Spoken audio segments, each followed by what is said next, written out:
And welcome, everybody, to another edition of Trek Talk. That's right, getting ready to take you around the world of Sunland Park Racetrack and Casino as we get ready for another weekend of live racing. Joining me again this week is the Director of Race Operations for Sunland Park Racetrack and Casino. He is Dustin Dix. Dustin, welcome back to the show. I know Eric Alwyn has been handling the legwork for most of the season, although he is ailing right now. That voice, he is trying to keep it going through the live racing, the remainder of the live racing season, and it's actually thrown you into that rare opportunity to call some races here at Sunland. Yeah, going into the day I'd called one race my whole career and called 9 races a couple Saturdays ago, and I have a lot of respect for track announcers. It's something you can't just go up there and do. It's I I didn't I called like I took a page out of my favorite Greyhound announcers over the years, called numbers mostly, and the West Texas Derby I threw a few names out, but it's an art. It's definitely a skill, and I have the utmost respect for Eric and all the announcers in the world. It's if I practiced for a year, I really believe I could be a bad announcer. If I It's those 10,000 hours of practice that I'll need, and I could be bad at it. You know what, though? Sometimes it takes an opportunity like this to really fully appreciate just how the best in the business are able to call those races. It actually gave me an appreciation of being in charge. I'd rather be in charge than announce. I knew that pretty quickly. And Cappy, the worst thing is when you know you're calling 9 races and you're bad at the first race, and you know you got 8 more races to be bad at. So my goal was to just try to get a little better with each race, and I set the bar pretty low. We brought in a backup announcer the next day, Jim Collins from Tucson, who's called it Albuquerque, and great guy. So hated to subject our fans to that, but I figured me going up there and giving a shot was better than nobody. And the part of the job I took really seriously was getting the information to the gamblers, the jockey changes, the scratches, the information they rely on, and I worked well with the stewards on that, so I took pride in that. So definitely, if you ever apply for a job and they ask you a typical day in your life, there is no typical day at the racetrack. It's this weekend I'll be one of the clockers for the trials, just to give you an idea of the different type of jobs I get thrown into, and I prefer that over announcing any day of the week. And speaking of trials, Dustin, that's really the highlight this week. No stakes races, but lots and lots of trials at the track, right? Yeah, we have 10 races, 10 trials on Saturday for the New Mexican Spring Futurity. And then on Sunday, we have 12 trials for the West Texas Futurity. And it's good to see those numbers bumping up. That shows you the strength of the quarter horses, the number of horses that are out there. And how this works here at Sunland Park is the top 10 fastest times for the New Mexican Spring will qualify to the closing Saturday, and the fastest 10 times on Sunday will qualify for the finals on our closing Saturday, April 6th, I believe. So great. I always tell people this is a great day to come out for the trials, because you may see things that the chart callers don't pick up, and you may get a huge edge in the finals of this horse qualified Cappy with the 7th fastest time, but he had trouble and it didn't show up in the program. So um, it's a great handicapping tool to come out here for the trials. And of course, you'll come back in 3 weeks for the finals, and leads in perfectly to Reynosa's program as well of their Triple Crown. Dustin, this also gives me a great opportunity to ask you how this year has gone for the Thursday, Friday thoroughbred features and then the Saturday, Sunday quarter horse racing. I mean, there has been a little carryover for weekends like the Sunland Derby. I know that. But for the most part, since this is the first time you've experimented with the 2 days for quarters and 2 days for thoroughbreds, how's it been going? I think it's kind of mixed right now. We'll have to really take a look at the numbers in the off season. I really like the 4 days in a row for staffing, and there's some logistics of why we really need to do that now. But the thoroughbreds on Thursday and Friday um, hasn't went as well as I was hoping, crowd wise. Um, but the quarter horses exceeded what I was expecting. So it's a give and take. So there's no we're talking about maybe Saturday, Sunday, Monday, Tuesday, Friday, Saturday, Sunday, Monday. It's just there's so much competition out there, so you're always trying to find the perfect spot for your signal to sell off track as well. So we'll really look at it and take a deep dive in the off season. We're open to anything, but really, I was really surprised with the on track attendance for quarter horse weekends. Seen a lot of new people I've never seen before. I've been here for 22 years, and for me to see people I've never seen before tells me that we're reaching a new audience, and we're seeing a lift to the casino, and that's why that's really the engine that drives this place is the casino, and anything that lifts the casino is beneficial to the horse racing side.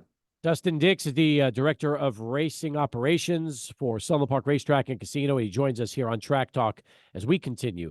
So Stronghold ended up winning this year's Sunland Derby, which, as we mentioned much earlier this season, due to a lot of factors, but it lost some points as far as qualification goes. So rather than keep it towards the end of the qualifying season, you put it towards more of the beginning. You tell me, does Stronghold appear to be right now on pace to potentially race in the Kentucky Derby? Yeah, that's a great question. I think he's 11th right now in standings for points, and with all the controversy going with Bob Baffert, that any horses that win in qualifying races points don't go to those races. So the point total to get into the Derby this year may be lower than normal. So he may be fine right where he's at point wise, but I think to be safe, they're pointing this horse. I looked this morning, they've been working him out in California. They're going to point this horse, I believe, to either the Santa Anita Derby or the Arkansas Derby. I think Arkansas Derby is their first plan A. And the way the points are for that, if the horse even runs third or fourth, we'll have plenty of points to get in the Kentucky Derby. And that was the whole idea of moving this race was we wanted not just one, we're hoping other horses go on as well to get points. And I was very encouraged by the crowd on Sunland Derby Day. It's tough getting the word out when you change things that you've been doing for a number of years. So I think our marketing team really did some good things with the messaging and what got out there. That the on track crowd was amazing, and I think the first weekend after football, after the NFL, Sunland Derby, put that down, mark it down on your calendar. I think that's a good spot for us, and I'm hoping that's something we continue to do as the years go on. Could we eventually see a time when the Sunland Derby gets all of its points back? Would it take horses winning this race to go on to win the Derby and compete well in the Triple Crown in order for you to make that claim saying, hey, look, we were, 40, 50 points for years. We want to get back to that spot. Just look at what we've done as we've moved it, moved it up a little bit in terms of its race day.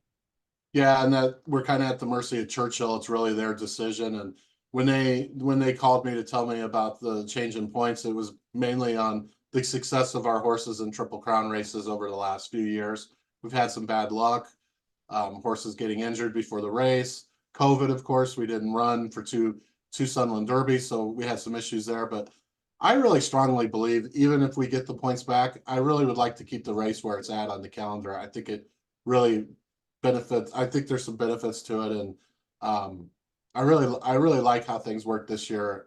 Even if the points went back to 50, I think it's a good spot on the calendar for us. I'll say this, and it's easy now in hindsight to think about this, Dustin, but had you done this 5 years ago when this was a 50-point race, just think of the quality horses that might have come to this race this early, realizing that they could race in February, get those big points, and not have to go out and race so much over those final 6 weeks or so to qualify for the Derby.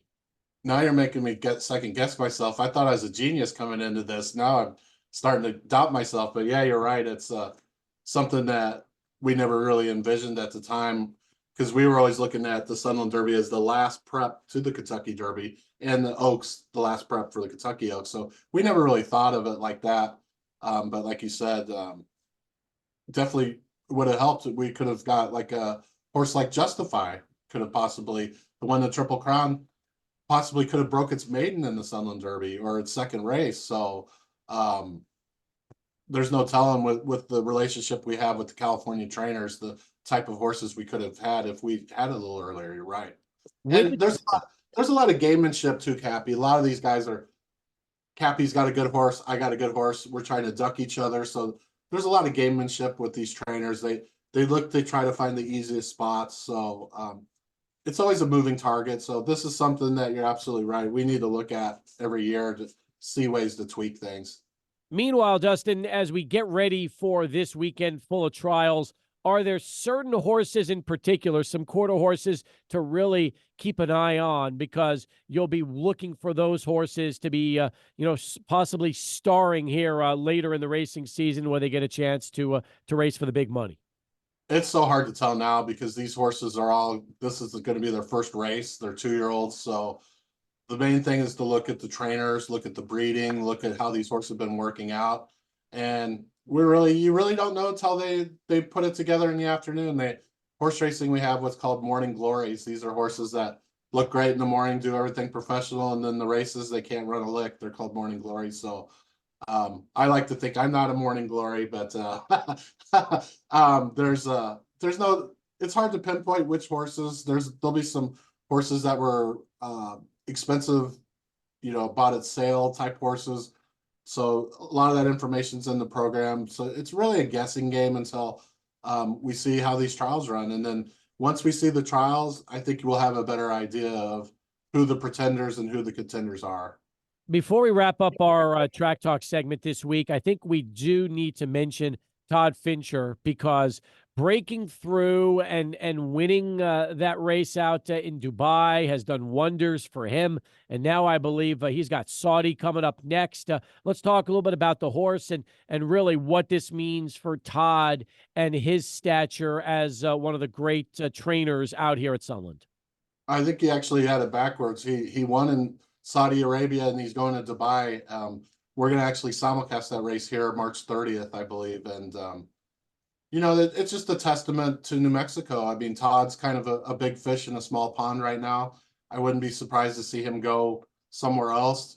I'm sure he's getting offers from people to train horses. And what a great story for New Mexico. This horse, Senior Buscador, that won the richest race in the world, $20 million race, ran here at Sunland Park, won our Carabao handicap last year. So just goes to show you that a good horse can come from anywhere. And so happy for Todd and his family, a local guy. He's generations of being here in New Mexico, and just a great story. And who knows where the next few years take Todd. So congratulations to him. And for me, it's the amount of money that he won is what I would really enjoy.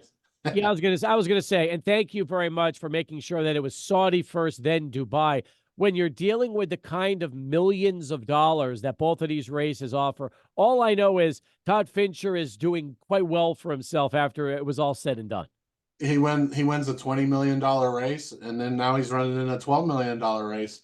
12 million, the Kentucky Derby's only, I think they raised it to 2 million, just to give you an idea that the United States' most famous race it's 10 times less in purse money than the Saudi Cup. It's a game changer. And it's just a testament, shows you horse racing is not just a regional sport, it's a worldwide sport. And Todd to go and not just beat the best horses in the country, he beat the best horses in the world. So I don't know what his plans are after Dubai, but I would expect to see this horse in the Breeders' Cup Classic in the fall. I'm sure they'll give him some time off, and I'm sure that's what they're pointing for. So what a great ride for Todd. I'm so happy for him.